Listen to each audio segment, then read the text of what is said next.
Olá pessoal, dando continuidade ao nosso curso Técnico Informática, estamos aqui hoje com a disciplina Software Livre.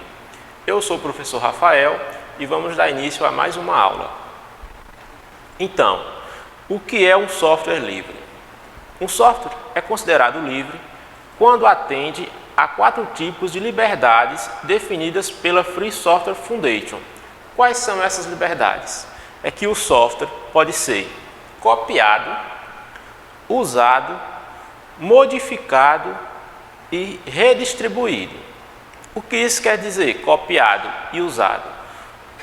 Pode ser, eu posso pegar o código ou o programa em uma determinada comunidade, copiá-lo e usá-lo no meu computador, no sistema da minha empresa. Modificado e redistribuído, ou seja, tendo acesso ao código-fonte desse programa, eu posso realizar modificações de forma que fique do meu gosto e redistribuir novamente essas modificações. Para garantir os mesmos direitos de distribuição entre todos os usuários, foram criadas as licenças. Hoje existem mais de 30 delas.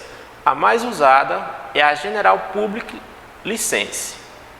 Bom, a GPL possui uma regra que restringe a apropriação das modificações. Logo, todas as mudanças feitas no software se tornam comum entre todos que partilham o programa. Bom, isso quer dizer que eu tenho um software livre, correto? Eu posso ir numa comunidade, pegar esse software para mim, junto com o executável. Se for apenas para uso, eu pego o executável, só a parte visual, digamos assim, do sistema. Mas se eu quiser fazer modificações, eu pego o código-fonte desse software. Então, com esse código-fonte em mãos, eu posso realizar modificações. A licença General Public me permite fazer essas modificações e eu posso redistribuí-las, No entanto, quando eu vou redistribuir um código-fonte de um programa, eu não posso estabelecer restrições. Eu não posso dizer para quem eu fornecer o programa: olha, você não pode fazer isso no código, é proibido você fazer isso ou aquilo no código-fonte da minha distribuição. Isso não pode. De acordo com a General Public License, você não pode fazer isso.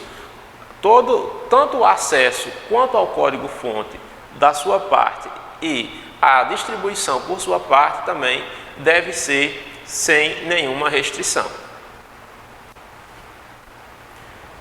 Além da General Public, outras regras para a distribuição de softwares são utilizadas, como a copyleft. Este termo significa que quando um programa é redistribuído, não é permitido adicionar restrições. Todas as 4 liberdades são concedidas, Então, também, de acordo com a GPL, você pode sim fazer modificações no seu sistema, no seu programa. No entanto, não é permitido que você adicione restrições a esse sistema a fim de torná-lo uma coisa sua. Não.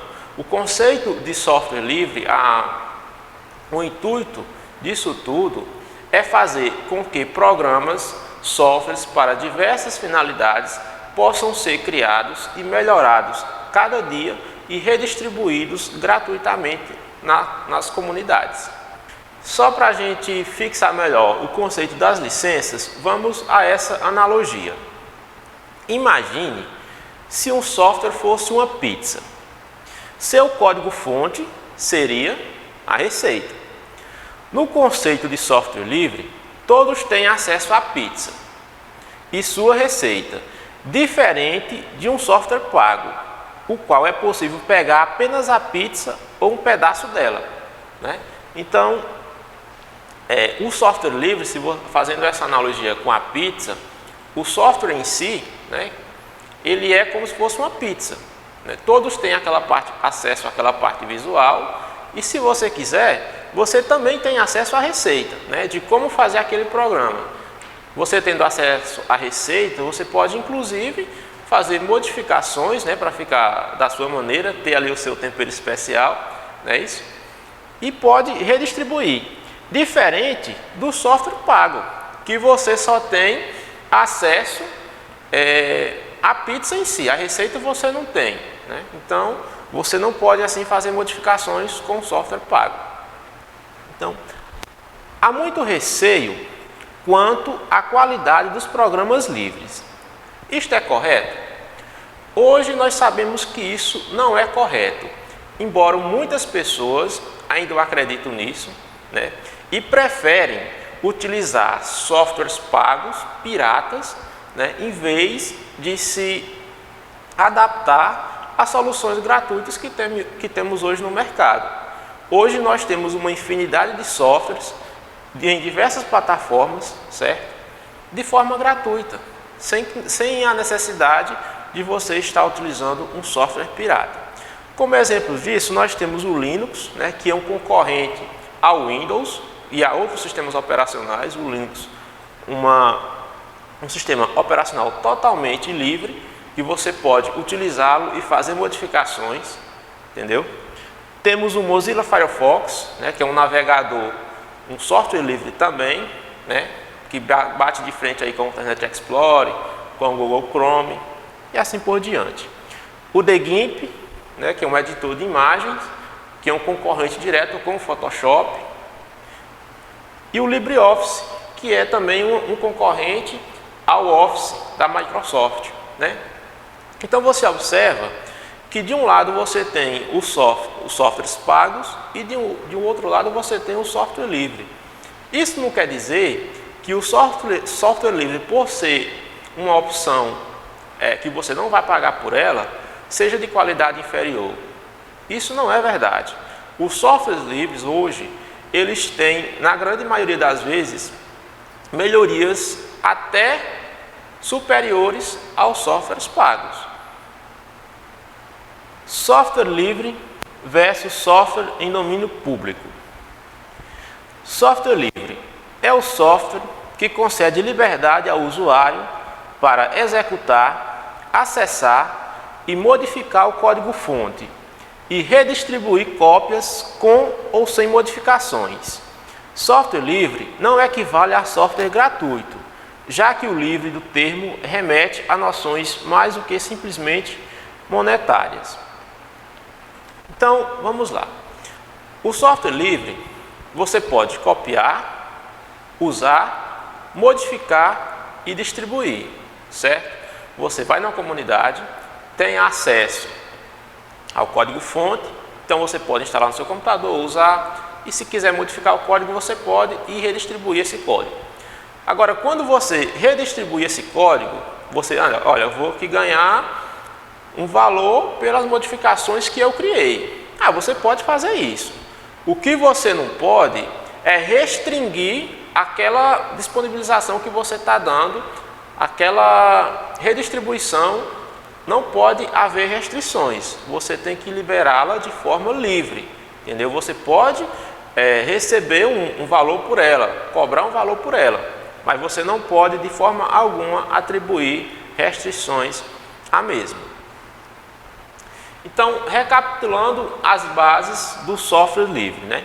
A liberdade de executar o programa para qualquer propósito, liberdade de estudar o programa e adaptá-lo para as suas necessidades, liberdade de redistribuir cópias do programa de modo que você possa ajudar o seu próximo, a liberdade de modificar, ou seja, aperfeiçoar o programa e distribuir estas modificações de modo que toda a comunidade se beneficie. Então, vamos supor que você, enquanto desenvolvedor, fez o download de um software livre, né, junto com o código-fonte, e aí você passou a utilizá-lo no seu cotidiano, correto? Você usou ele, instalou no seu computador, na sua máquina, e notou que ele tem algumas melhorias e que você consegue fazer essas melhorias, você ou um conjunto de pessoas ali do seu grupo social consegue fazer algumas melhorias nesse software, né? Então você pode ter acesso ao código-fonte, fazer essas melhorias e depois disponibilizá-lo na comunidade, né? Porque ele está sobre a GPL, que é a General Public License. Você é obrigado a redistribuir esse código e sem restrições, entendeu? Você não pode atribuir restrições na sua redistribuição. Então, assim, o software livre ele termina beneficiando a comunidade, porque permite que outras pessoas tenham uma versão melhorada daquele software que você teve acesso anteriormente, né? Então, vamos supor que você teve acesso à versão 1, você disponibilizando ele na comunidade, outro usuário poderá ter acesso a essa versão, que a gente pode chamar de 2, né? E assim, aquele programa, aquele software, vai cada vez mais se aprimorando. Essa é uma das vantagens de se utilizar um software livre. Às vezes, você imagina que um software pago, ele pode ser melhor, né? Ah, não, se é pago é bom. Não é bem assim. Hoje, na internet, a gente tem comunidades que buscam aprimoramento de softwares cada dia, que buscam o aprimoramento de software gradativo, entendeu? Então, uma comunidade pode pegar um programa que hoje não pode ser nada, digamos assim, um programa que está no seu início, e daqui, sei lá, uns 2 ou 3 anos, esse software estará brigando com um dos maiores do mercado, né? Isso é graças ao empenho de pessoas, de desenvolvedores que pegam o código para estudar, né? Aí vão adquirir conhecimento, né? Logicamente, com um código novo, uma proposta nova, e terminam fazendo daquela ferramenta de estudo uma opção boa para estar no mercado. E o software em domínio público. Software de domínio público acontece quando se passam os anos previstos nas leis de cada país de proteção dos direitos do autor, e este se torna um bem comum. Então, quando você cria um software e por algum motivo ele tem algumas restrições sujeitas por uma determinada licença, com o tempo, né, ele pode se tornar um software de domínio público. As vantagens de um software livre. O custo-benefício.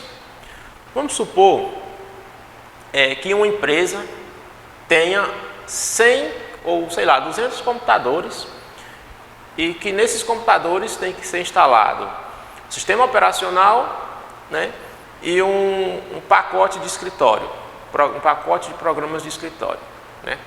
Então, você vê que vai ser um custo enorme para aquela empresa comprar licenças, né, programas para todos esses computadores. Vamos supor que seja o Windows, né? Comprar um sistema operacional para cada computador e depois comprar o Office para cada computador. Então você vê que vai ser um custo absurdo, né?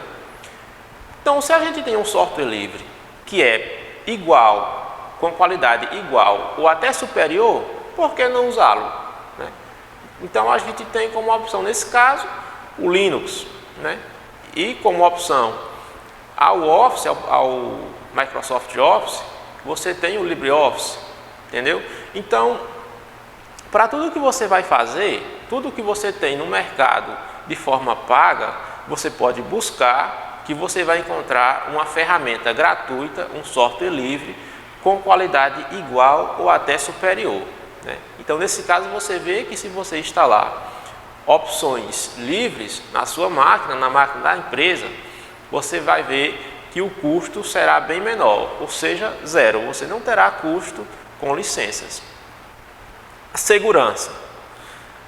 A gente pensa que por ser um software livre, ele é inseguro, que na verdade não é assim. É como eu mencionei anteriormente. Você tem uma comunidade que estuda aquele código todo dia. Todo dia tem um cara em um lugar do mundo que está estudando aquele código e inserindo e aperfeiçoando cada vez mais a segurança de um programa. E antes que essa distribuição possa ser disponibilizada, ela é passada por inúmeros testes a fim de garantir a segurança daquela versão, né? Então, as distribuições de softwares livres são opções bem seguras, mais ou iguais ou até mais que as versões pagas. E a customização. Bom, você faz uso de um software livre na sua máquina, você enquanto desenvolvedor. E aí tem uma coisa ou outra ali que você não achou interessante, quer mudar a disposição dos itens, quer mudar as cores, o fundo, as fontes, né? Então, como é um software livre, você pode estar fazendo essas customizações, né? Para deixar com a sua cara, para deixar com o gosto como você gosta de utilizar, né? E depois, logicamente, tem que distribuir essas modificações nas comunidades, né? Para todos terem acesso à mesma. Bom, pessoal, essa foi a nossa aula de hoje. Eu espero que tenha sido proveitosa e até as próximas aulas.